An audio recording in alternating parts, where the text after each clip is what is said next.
अस्सलाम नाज़रीन, मैं हूं असद अली तूर, अपने प्रोग्राम असद तूर अनसेंसर्ड में। आज हम सबसे बड़ी खबर लेके आपके पास हाजिर हुए हैं। जी हाँ, बिल आखिर था जिसका इंतज़ार, वो शाहकार आ गया। जी हाँ, आइनी बेंच की काज लिस्ट आ गई है। 3 आइनी बेंच के लिए कमेटी ने बैक टू बैक मीटिंग्स की, बड़ी भाग दौड़ की और उसके बाद उन्होंने जो केसेस दरियाफ्त किए हैं, उसमें जो सबसे दिलचस्प बात है, उसमें जस्टिस मंसूर अली शाह को भी तलब कर लिया गया है। ये बड़ी दिलचस्प एक खबर है, बड़ी मानी खेज है एक लिहाज से, कि जो पहला केस जो फिक्स किया है वो 1993 का एक केस है जिसमें वकील जस्टिस सैयद मंसूर अली शाह हैं। तो क्या justice Mansoor Ali Shah case argue कर देंगे? ऑफ कोर्स नहीं, कोई और ही आएगा। लेकिन बड़ा दिलचस्प है। इसके अलावा पहले दिन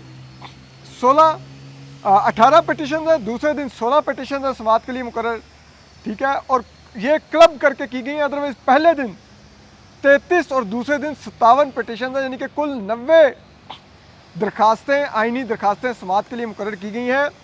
6 रुकनी आइनी बेंच 90 दरखास्तें सुनने जा रहा है। ऐसे लग रहा है जैसे खंगी जाओ तो लंगी जाओ, जितनी मर्जी पटिशन ले आओ जनाब। आइनी बेंच का काम है वो जितनी फ्रिवलेस दायर हुई है, जितनी फ्लक्चर्स दायर हुई हैं, इन्फ्लेक्चर्स, वो सारी उन्होंने लगा दी हैं, ताकि जब उन सबको साथ साथ डिस्पोज ऑफ करते जाएंगे तो फिर एंड में कहेंगे देखा आइनी मुल्क कितनी अशद ज़रूरत थी इस मुल्क की कि हमने 2 दिन में 90 दरखास्तें सुन मारी, ठीक है। उसमें चीफ जस्टिस काजी फाइसा की जो तैनाती को बलूचिस्तान हाई कोर्ट में चैलेंज किया गया था रियाज हनीफ रईस साहब की तरफ से, उसका रिव्यू फिक्स कर दिया गया है। मिशा शफी साहिबा का जो केस है अली जफ़र के ख़िलाफ़, जो हरासमेंट का पूरा एक वो वाक़या है, वो फिक्स कर दिया गया है। इसके अलावा मुख्तलिफ पोल्यूशन के ऊपर मुकदमात हैं, DHA के हैं, ख्वाजा आसिफ साहब का कॉयल कंपनी, इस तरह के वगैरह वगैरह वगैरह, जितना ढेर लगा सकते थे उन्होंने लगा दिया है। तो इस सब पर बात करने के लिए हमारे साथ मौजूद हैं मेरे फेवरेट, और मेरे ख्याल में अगर मेरे तो नहीं, अब तो आप सबके फेवरेट होंगे कि सबसे ज़्यादा लोडेड हसन भाई, हसनात भाई होते हैं खबरों में।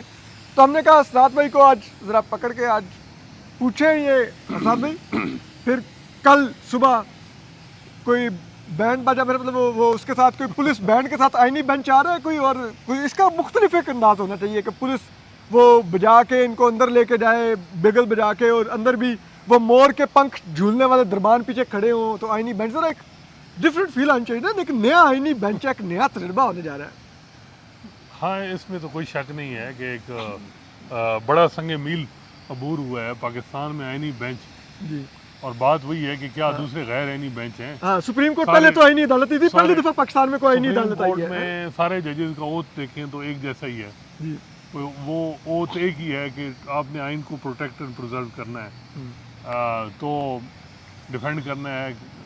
अब मसला ये है कि जो हुकूमत ने निज़ाम बनाया है, और कहा गया कि जी जुडिशल रिफॉर्म के नाम पे ये सारी चीज़ें हो रही हैं, तो आइनी बेंच ने जो सॉफ्ट लॉन्चिंग शुरू की है, अपनी सॉफ्ट लॉन्चिंग मैं कहूँगा कि मेजॉरिटी इन्फ्रेक्चुअस केस हैं। मैं समझता हूँ कि इनमें से बहुत से केस वो हैं जिसमें जुडिशल ओवर रीच की गई, और वो केसेस में मेरे ख्याल में वो चीफ जस्टिस साहबान को भी बुलाना चाहिए, उन पटिशनर को भी बुलाना चाहिए। चले जो ये 100 मोटो नोटिस देखिए, एक इशू है एनवायरनमेंट के केस, तो चलें आप मान लिया। अब JJVL एक था, कंट्रैक्ट था, ऑयल गैस का कोई इशू था या ऑयल का कोई मामला था। ख्वाजा आसिफ सुप्रीम कोर्ट में लेके आए थे, जो बड़ा कहते थे ना कि सुप्रीम कोर्ट ने ये कर दिया वो कर, जो कुछ आपने इफ्तिखार चौधरी के साथ मिल के किया, जो कुछ आपने साकिब निसार के साथ PTI ने किया, जो काले कोट पहन के कभी मेमो गेट लेके पहुंचते थे, कभी IPPs के खिलाफ पहुंचते थे, मैं कहता हूँ कि ये सब वो जो 12-15 साल होता रहा, देखें जुल्म है। ये हम एक तस्वीर देख रहे हैं ना कि जो कुछ अब ये वही हुआ है जिस तरह पंजाब में एक घर कत्ल होता है, तो जब वो कंप्लेनेंट साइड लिखाती है FIR, तो वो सारे घरों के नाम बेगुनाह जो होते हैं उनके नाम पे। हाँ। अब हम मसला ये है कि अब वो जज भी विक्टिम बन गए हैं जो इंडिपेंडेंट जज, और उनको इस वजह से कि वो माजी में जिन लोगों के साथ वो चल रहे थे उनकी पॉलिसी से उन्होंने इख्तलाफ किया कि ये नहीं हो सकता कि हम कैसे अपनी आंखें बंद कर दें पर्टिकुलर केसेस के लिए, तो उनके साथ जो हो रहा है वो आप भुगत रहे। लेकिन जो कुछ 2009 से 2024 तक किया है जुडिशरी ने, 23 22 तक आप कह सकते हैं, उसको भी आप भूले ना। जितना जुल्म हुआ, जितना एक फंडामेंटल राइट की इन्फोर्समेंट के नाम पे जो कुछ किया इफ्तिखार चौधरी ने, जो कुछ साकिब, अब तो अल्लाह की शान है, खलील रहमान रमदे भी हमें लेक्चर दे रहे हैं कि जी ये हो जो हाँ, उस वक्त इफ्तिखार चौधरी का राइट है। 2009 से 13 तक उस वक्त जो ये केसेस चल रहे थे जुडिशियल ओवर रीच के, और 18वीं तरमीम के खिलाफ जो रिमास उस वक्त जो जजेस ने जो पहला उस वक्त इनके रिमास पड़े रमदे साहब, हाँ, क्योंकि उस वक्त नहीं, अब क्योंकि नून लीग है तो इस वजह से मसाइल ज़्यादा बातें हो रही हैं उनकी तरफ से। हाँ। नून लीग यानी कि इन जजेस का म्यार ये है कि अगर नून लीग पावर में ना हो तो जुडिशियल एक्टिविज्म होना चाहिए, और अगर हो तो फिर जो जुडिशियल एक्टिविज्म है वो इनकी नज़र में जुडिशियल ओवर रीच बन जाती है जब नून लीग इक़्तिदार में आ जाए। पर्टिकुलर माइंडसेट हाँ, वो ही है कि भाई ठीक है। जिस तरह आपने देखा होगा कि कई ऐसे लोग हैं, नाम लेना मुनासिब है, जो जुडिशियल एक्टिविज्म ओवर रीच होती रही उस वक्त वो उसके पार्टनर इन क्राइम रहे हर लिहाज, वकीलों में, सहाफ़ियों में, जजों में। बिल्कुल, अब वो हमें लेक्चर दे रहे हैं माशाल्लाह कि जी ये है जी, अदालतें ये कर रही हैं, वो कर रही हैं, जो बेड़ा गर्क इस वक्त जमहूरियत का 2009 में किया है, उन लोगों जो सारी चार्जशीट बनी अदलिया में, उसमें तो आप पार्टनर इन क्राइम थे। ख्वाजा आसिफ साहब जो इफ्तिखार चौधरी की अदालत में हर जगह हर वक्त पहुंच जाते थे, जो फाइनेंशियल मैटर, रेंटल पावर से लेके जो भी चलें, ठीक है, करप्शन के नाम पे हर चीज़ में सुप्रीम कोर्ट ने आपने पूरी पीपल्स पार्टी गवर्नमेंट पैरालाइज कर दी थी उस वक्त। देखें वो बात यह है कि उसको कौन वो अब दुख इस चीज़ का है कि ये जो चीज़ जिन चीज़ों के जजेस के जो कल केस लगे हैं, मैं समझता हूँ उनमें से वो जो जुडिशियल ओवर रीच हुई है, जो भी उन जजेस, उन चीफ जस्टिस साहिबान को भी बुलाना चाहिए, उन पटिशनर को भी बुलाना चाहिए कि अब आपने ये किया, उस वक्त ये पटिशन आप लेके क्यों आए थे ये चीज़, और अगर आए थे तो किसके कहने पर आए थे, जरा पूछ के बताए ना। उस वक्त किस चीज़ पे आपस में आप देखें ना, मसला ये हुआ है कि जिनके कहने पे आए या जो भी उस वक्त अदालतें जिनके कहने पे फैसले कर रही थी, वो अब इनके खिलाफ हो गई हैं, तो मसला बढ़ गया है, सारा प्रॉब्लम ये आ गई है। जज जो है वो थोड़ा सा जिनके कहने पर पहले अदालतें चलती थी, अब उनके कहने पर नहीं चल रही, तो उन्होंने कहा तो तबाही कर दो। जो जज नहीं आए तो उन जजों को साइड लाइन किया गया ना, एक प्लान से किया गया। पैनल अगर कमेटी आप देखें, मंसूर अली शाह और मुनीब अख्तर को साइड पे किया गया, इस्लामाबाद हाई कोर्ट के जजेस को साइड पे किया गया, चुन चुन के जजेस को जो है वो साइड पे किया गया। क्या मकसद क्या था, वो यही था। तो खैर अब ये जो केस लगे हैं, ये एक सॉफ्ट लॉन्चिंग है, ये ज़्यादातर इंफ्रेक्चुअस केस हैं, ये डिसाइड हो जाने हैं, डिसमिस हो जाने हैं। कुछ केसेस में मे भी हुकूमत को मोहलत मांगे, लेकिन इनमें कोई अहमियत नहीं है। ये हर चीफ जस्टिस जब आता था वो अपना एक एजेंडा चलाता था, उस एजेंडा में वो कॉन्स्टिट्यूशन 184(3) को मिसयूज़ करता था और वो केस डिसाइड नहीं करता था, वो पेंडिंग ही रहते थे। वो सारा बैगेज आज अमीनुद्दीन खान साहब और कल वो इन चीज़ों को ख़त्म करेंगे, तो मेरा ख्याल है ख़त्म होना चाहिए, क्योंकि वो वैसे भी इरेलीवेंट थे। अगर होते तो कोई दरख्वास्तें देता। इनमें वकीलों की पैसे बनाए, वकीलों ने जो बड़े बड़े हाई प्रोफाइल केसेस में वो पेश हुए और जिस तरीके से वो चीज़ें आई। अब अभी तो ये केस है ना, अभी ये केस लगे हैं, इससे बड़े बड़े केस अभी और बड़े पेंडिंग हैं, कई ख़त्म भी हो गए हैं, जो डैम फंड वाला, पॉपुलेशन वाला, और कई ऐसे कालाबाग डैम बना रही थी सुप्रीम कोर्ट माशाअल्लाह। अब देखें ना, मसला ये है कि हम तस्वीर का एक रुख देख रहे हैं कि जो कुछ अब हो रहा है, लेकिन जो 12 साल हुआ है उसका क्या कौन करे, वो उसने तबाही की है। जो असल अब मसला ये आ रहा है कि जो आज अमीनुद्दीन खान साहब ने जो दी है लिस्ट, वो सिंपल ये है कि एक सॉफ्ट लॉन्चिंग के बता देना कि जी मैं बैठ गया हूँ, और जज 6 रुकनी बेंच बैठ गया। मेरा ख्याल है आज की जो कमेटी की मीटिंग थी वो बड़ी इंपॉर्टेंट थी, बुध को उसके मिनट्स पता नहीं वो शेयर होते हैं या नहीं, या प्रेस रिलीज आती है या नहीं। और मेरे ख्याल में तो ये केसेस, एक आइनी बेंच पाकिस्तान में पहली दफ़ा एक नेमत आई है, तो इस नेमत को सबको मुस्तफीद होना चाहिए। और लाइव स्ट्रीमिंग, मनोज सलवा की तरह नहीं, लाइव स्ट्रीमिंग जो है ना, कम से कम लाइव स्ट्रीमिंग होनी चाहिए, पता चले कि आइनी माइंड जो पाकिस्तान के हैं वो कैसे, जिनको हुकूमत और एस्टैब्लिशमेंट ने समझा कि ये पाकिस्तान के आईनी दिमाग हो सकते हैं, कौम को देखना चाहिए। ये वैसे ना बेचारे इन जजेस पे एक बहुत बड़ा एक वो ये हो गया कि इनको चुनाव हुकूमत नहीं, अब तो ये है कि मुद्दई भी हुकूमत और जो एक्सिक्यूशन भी हुकूमत ने करनी है, जज भी उन्होंने लगाए। मेरा ख्याल है कि पाकिस्तान की तारीख में बेंच की कंपोजिशन 7 जजेस की जो हुई है ना, हुकूमत ने की है ना, क्योंकि 6 वोट हुकूमत के थे और 7वां वोट जस्टिस अमीनुद्दीन खान का। लेकिन तो सिर्फ पाकिस्तान नहीं है, साथ में पूरी दुनिया में आज तक एग्जीक्यूटिव ने बेंचेस दी तश्कील दी है। जजेस की जिसे कहते हैं तैनाती में जरूर रोल होता है पार्लियामान का, लेकिन बेंच बनाना हाँ। ये माशाल्लाह नहीं, एक- अभी हमने दुनिया में एक प्रेसिडेंट अब सेट भी किया, कह रहे पाकिस्तान हैं- इज लीडिंग अब भी कह इन रहे जुडिशियल रिफॉर्म्स। अब भी वो कह रहे हैं कि हमने तो सिर्फ 7 जजेस की नामजदगी की है। हाँ तो देखें, जो बेंच की सरबराह की कर दी और 7 की है तो 6 का बेंच बन गया। एक तो जो जज हैं वो इधर है नहीं है, तो वो भी बैठ जाती। हाँ। तो बेंच तो आपने बनाया ना, हुकूमत का बेंच है, ठप्पा हुकूमत का है। हाँ। ये बहुत बड़ा एक चैलेंज है कि जी इन जजेस को इस वजह से बेंच में नहीं बिठाया गया कि ये कोई एक्सपर्टीज़ रखते थे कॉन्स्टिट्यूशन। इनको इस वजह से बिठाया गया कि हुकूमत ने इनको एक पर्टिकुलर फार्मूले के तहत, मे भी फार्मूले से ठीक हो कि जी सीनियर जजेस को सुपरसीड करके, और फार्मूला जो है वो ये था कि जी इस तरीके से काम हुआ या जो भी सिर्फ कि हर- चीफ जस्टिस बनने में नहीं सुपरसीड किया, आईनी बेंच में भी सुपरसीड कर दिया हम सबको। देखें, इसमें अब हुकूमत ने ड्राइविंग सीट पे इस वक्त सुप्रीम कोर्ट में वो जज हैं जिन्होंने चीफ जस्टिस ऑफ पाकिस्तान नहीं बनना, तीनों ने। अमीनुद्दीन खान साहब, जस्टिस जमाल मंदोखेल और जस्टिस मोहम्मद अली मजहर। इतनी ग्लोरीफाई उन्हें, मैं तो समझता हूँ लाइव स्ट्रीमिंग होनी चाहिए।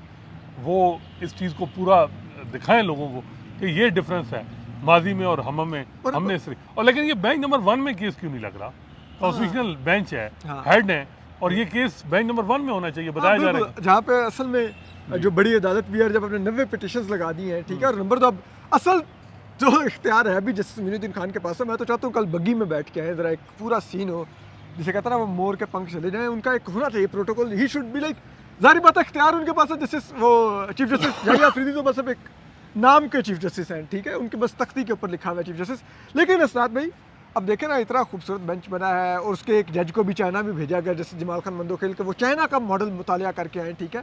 चाइना में एग्जैक्टली यही मॉडल है कि जो हुकूमत का पॉलिसी है ना, हाँ वही अदालतें फॉलो यस, वो इसीलिए शायद उनको भेजा गया। वो बहुत मुतासिर मेरा भी ख्याल होके आए हैं। वो कल हमें बता रहे थे कि चाइना तो हमसे इतना आगे है, नहीं, वो हम तो वैसे- पीछे रह गए। नहीं, इंफ्रास्ट्रक्चर कह रहे होंगे ना कि वहाँ बिल्डिंग अच्छी हैं और मामला टूटियां अच्छी हैं, पानी अच्छा और है, दूसरा आधुनिक ये है कि आधुनिक वो जो उनका निज़ाम है, टेक्नोलॉजी, IT, वो होगी। अब जजों की या जुरिस्प्रूडेंस वाइज एंटर मारो तो इंसाफ आ जाता मेरा होगा। ख्याल है कि वो ये नहीं कह रहे होंगे, Control S मारो तो- मेरा ख्याल है कि वो ये जुरिस्प्रूडेंस वाइज नहीं कह रहे होंगे कि जुरिस्प्रूडेंस जो है जो चाइना में है वो हमें बारो करनी चाहिए, जिस तरह वहाँ जज फैसले करते हैं वो।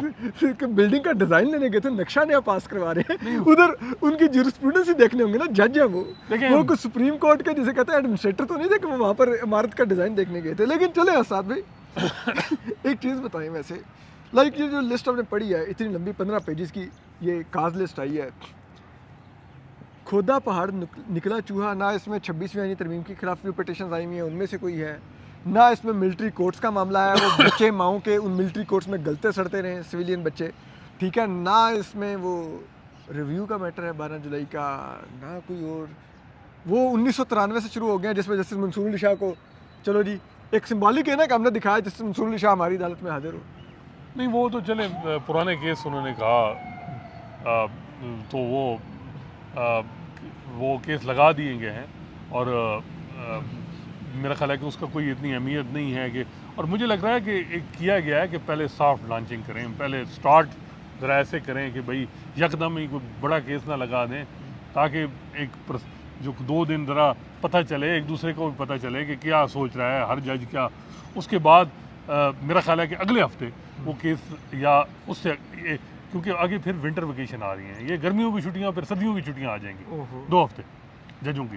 तो उससे पहले उम्मीद तो यही है 2 महीने हुकूमत की पूरी ख्वाहिश है कि जो मखसूस नशिस्तों का नहीं, उसका आइनी तरमीम के खिलाफ जो पिटीशन है वो ये बेंच डिसाइड करे, क्योंकि ठप्पा लगना बड़ा ज़रूरी है। सुप्रीम कोर्ट की जब तक इंडोर्समेंट नहीं होगी उस वक्त तक अनसर्टेनिटी रहेगी। और बनता भी है जब आपने एक इतनी बड़ी आईनी तरमीम रात को लोग अगवा करके की और उसके बाद आपने अपनी मर्जी के जजेस चुने, तो वो जैसे कहते हैं ना कि अपनी शादी के ऊपर भी अगर पेप्सी नहीं मिलनी तो कब मिलनी है, ठीक है, तो अगर अपना बेंच बना लिया तो उस बेंच से भी इंडोर्समेंट नहीं मिलेगी तो कब मिलेगी। देखिए, ये अब इन पे जो वकील तो सारे यही शोर करेंगे कि भाई आप फुल कोर्ट बनाए। इतना आसान नहीं है कि ये बेंच बन गया और मामला ख़त्म है। बेंच को कहा जाएगा कि फुल कोर्ट बनाएं। आप देखते हैं 7 जजेस किस पेज पे होते हैं। मुझे जो लग रहा है कि काजी फैसल साहब के जाने के बाद जो है वो अब तब्दीली भी नज़र आएगी, ऐसी बात नहीं होगी मेरा ख्याल है।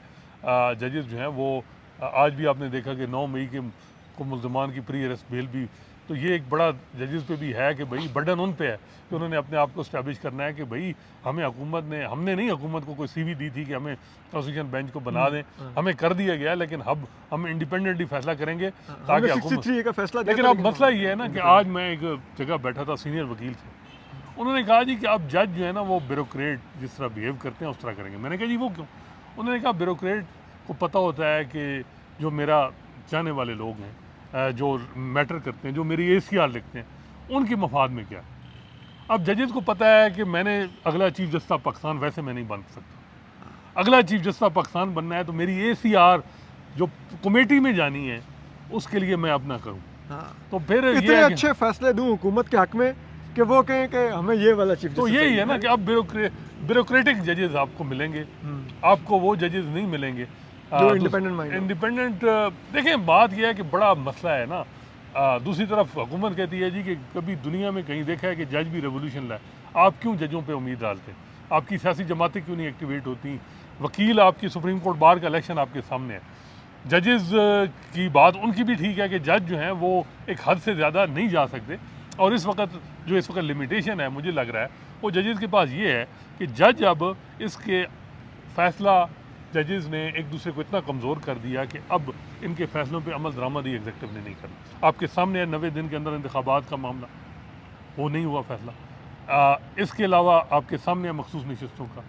अब जजेस ये भी बड़ा डर है कि उधर से मैसेज आ जाएगा कि ये फैसला आप कर भी दें तो हम इम्प्लीमेंट नहीं करें। तो बहुत बड़े चैलेंजेस हैं, और उसका हल यही है कि यूनिटी दिखाई जाए और सुप्रीम कोर्ट में जो नहीं होगी उसकी वजह यह है कि अगर आप कैरियर ओरिएंटेड बनेंगे कि जी मुझे चीफ जस्टिस ऑफ पाकिस्तान और कॉन्स्टिट्यूशनल बेंच में डालना है और अपने इंस्टीट्यूशन को की जो देखें ना, अब मसला ये है कि जो कुछ माजी में करके गए, लेकिन उन्होंने वो ये तो कह सकते हैं ना इफ्तिखार चौधरी या साकिब निसार कि हमने इंस्टीट्यूशन को मजबूत किया, हमने एक्सटर्नल फोर्सेस को अलाउ नहीं किया, इंटरनली हम बादशाह थे।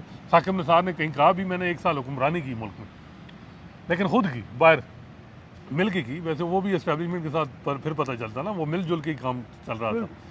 तो ये है कि जो इस वक्त सूरत हाल है ना वो बड़ी चैलेंजिंग है जजेस के लिए। देखें मैं ये बात एक इस तरफ भी देखें कि ये जो जज हैं इनके फैसले अगर ये जिस तरह मखसूस नशिस्तों का इलेक्शन कमीशन ने कहा जी वो नहीं कर रहा ना, आपकी वो सेनेट के इलेक्शन नहीं हो रहे खैबर पख्तूनख्वा। अब इसके बाद जो हालात थे, काजी फैसल साहब ने जिस तरीके से चीज़ों को लेके गए हैं, मेरा ख्याल है कि ये बहुत बड़ा चैलेंज है कि इन जजेस को एक तरफ हुकूमत ने इनको ठप्पा लगा दिया कि ये बर्डन है कि आप हमारे जज हैं, और दूसरी तरफ ये है कि कोई ऐसा फैसला भी नहीं करना कि कल वो अमल दरामद ना हो तो और सुबकी हो। अब तो ये हो सकता है कि मे भी हसनात भाई ये कैसे आप नहीं कह सकते कि इन जजेस ने अदलिया को कमज़ोर नहीं किया। जस्टिस बाबर सत्तार एजेंसियां लोगों के टेलीफोन टेप करके ब्लैकमेल कर रही थी, हरासा कर रही थी, किरदार कुशी कर रही थी, वीडियोज़ और ऑडियोज़ लीक करके। उन्होंने वे एजेंसियों को जवाब तलबी शुरू की। इधर ही जस्टिस अमीनुद्दीन खान ने ही वो कार्रवाई तमाम रोक दी और गैर मुइना मुद्दत तक के लिए मुलतवी कर दी है। कोई पता नहीं कहाँ पर गया वो केस। अभी उसका कॉन्स्टिट्यूशनल बेंच का हेड ऐसे तो नहीं लगता। जी जी, फिर इन्होंने ही कहा जी माइनॉरिटी में रहते हुए कि जी आप फुल कोर्ट का फैसला मत माने, वो आईनी नहीं है मखसूस नशिस्तों वाला, और उसकी बुनियाद पर फिर वो आईनी तरमीम हो उसकी लोगों को अगवा कर करके। ठीक है, और 2009 के बाद मेरा ख्याल है कि तो ये जब जजेस की अपनी इन जजेस की जुरिस्प्रूडेंस ही ये हो, ये जो इनकी इंडिपेंडेंस का लेवल ये हो, तो आप कहते हैं कि ये उस आईनी बेंच में बैठ के कुछ अनोखा कर देंगे। ये जो बेंच है जो अपने लिए खुद हाथ खड़ा करते हो कि हाँ मैंने आईनी बेंच का सरबराह बनना है, क्या आप उनसे तो कंडीशनली इन्होंने अलाउ किया है कि फौजी अदालतों में सिविलियन ट्रायल 15 लोगों को कन्विक्शन जी इसी कंडीशनली इसमें बैठे हुए मेजॉरिटी में वो जजेस हैं, बल्कि इस आईनी बेंच में। बिल्कुल ये शरफ इनको ही नसीब हुआ है। जी जी माशाल्लाह। हालांकि बंदियाल साहब थे, उन्होंने कहा जी मैं जान नहीं छुड़ाऊंगा। हालांकि उस वक्त कमिटमेंट आ रही थी कि हम 2 साल से ऊपर सजा नहीं देनी, कुछ हो जाता बंदे कम अज़ कम आ जाते वापस, वो नहीं हुआ। उसके बाद क्या हुआ, आपके काजी फैसल साहब ने तो हाथ ही नहीं रखा। उन्होंने तो तबाही वो की है जो मैं कहता हूँ कि शायद ही किसी ने की। बड़ी बातें की जी कि ओ जी वकार सेठ की जजमेंट पेंडिंग है, काजी फौजी अदालतों में सिविलियन ट्रायल वाली वो टेकअप नहीं हो रही, अपने दौर में नहीं।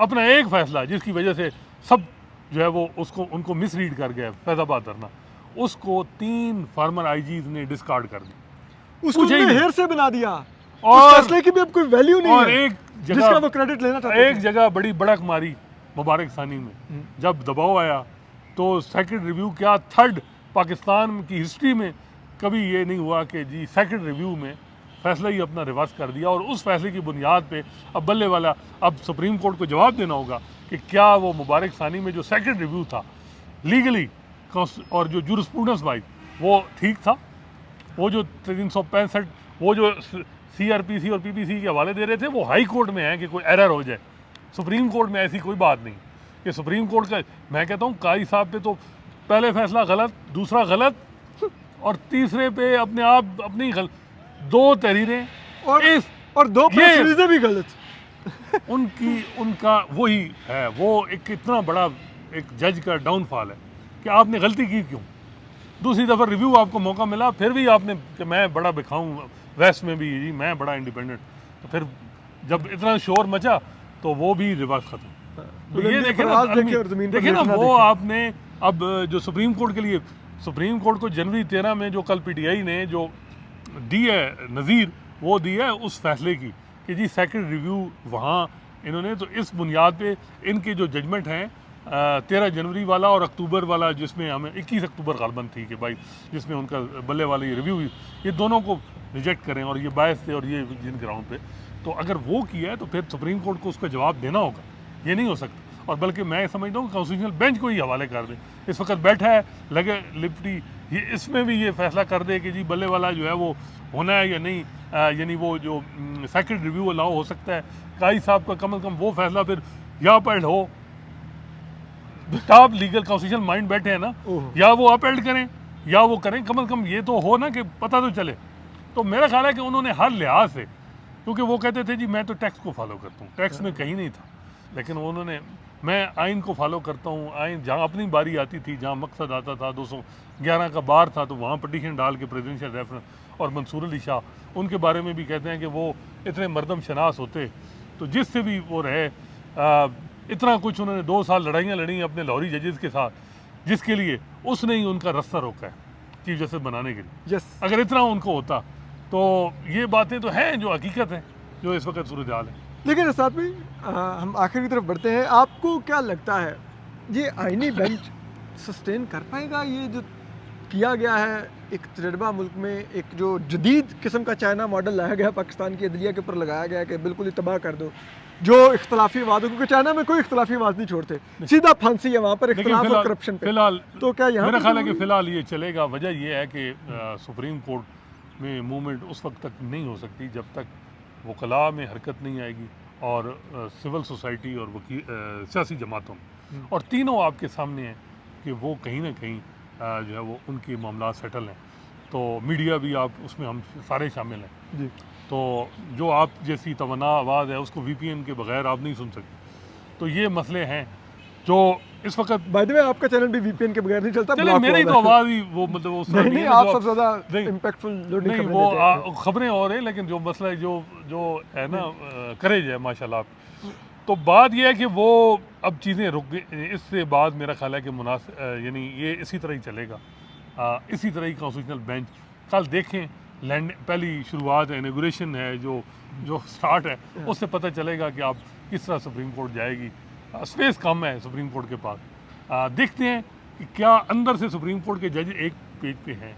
ये भी तो हो सकता है कि क्या वो समझ रहे हों कि हमें फिर टाइम बीइंग जो है वो इसको चलाना चाहिए, या वो समझ रहे वहाँ भी इख्तलाफ है, क्योंकि वो मुझे लग रहा है कि वो एक पेज पे होते तो 4 नवंबर को क्यों मुनीब अख्तर और मंसूर अली शाह ने कहा कि जी वो फुल कोर्ट बनाएं और कॉन्स्टिट्यूशन अमेंडमेंट पिटीशन जो है लगाएं, और उसके बाद याही अफरीदी साहब ने नहीं लगाई। तो उससे लग रहा है कि पेज नहीं है। अगर एक पेज पे होते तो जब याही अफरीदी साहब ने कहा सारे जजेस को कॉन्स्टिट्यूशन बेंच कैसा बना दें, अमीनुद्दीन खान साहब ने हाथ नहीं खड़ा किया। उन्होंने कहा सीनियर 5 का बना दें, उसमें अमीनुद्दीन खान साहब खुद थे, फिर भी उन्होंने हाथ नहीं खड़ा किया। जब तीसरी दफ़ा बात हुई तो हाथ खड़ा हो गया। तो फिर उन्होंने कहा मैं हेड, उन्होंने कहा नहीं वो मैं बनूंगा। तो ये इससे जब तक उनके अंदर एक ही है, सुप्रीम कोर्ट में एक पेज पे जज नहीं आएंगे तो फिर इसी तरह एशिया ब्यूरोक्रेटिक जज ही होंगे। देखते हैं कि क्या जो होता है। रियासत और कौम दोनों के मुफाद को जी। मद्देनजर जी, रखेंगे, जी। क्योंकि कल जैसे जमाल खान मंदोखेल ने हमें बताया कि वो जनरल पब्लिक के लिए काम करना चाहते हैं, उसमें लफ्ज़ जनरल भी था और पब्लिक भी था। उम्मीद है कि वो दोनों के लिए अच्छा काम करेंगे और ये आइनी बेंच भी दोनों को डिलीवर करेगा, जनरल को भी और पब्लिक को भी। तो हसनात मलिक साहब, बहुत बहुत शुक्रिया आपका।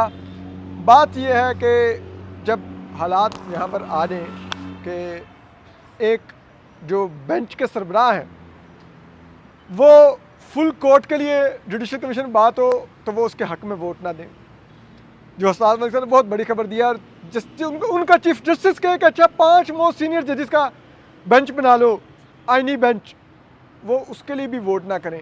लेकिन जब हुकूमत कहे कि ये हमने फहरिस्त बनाई हुई है कि ये वाले जजेस हमारे होंगे बेंच में, यानी कि आइनी बेंच में, तो वहाँ पर वो अपने लिए हाथ खड़ा कर दें, हाँ मैं उसका सरबराह बनना चाहूँ, तो इतनी ही इंडिपेंडेंस भी होगी फिर बेंच के अंदर भी। अपना ख्याल रखिए। अल्लाह हाफिज़।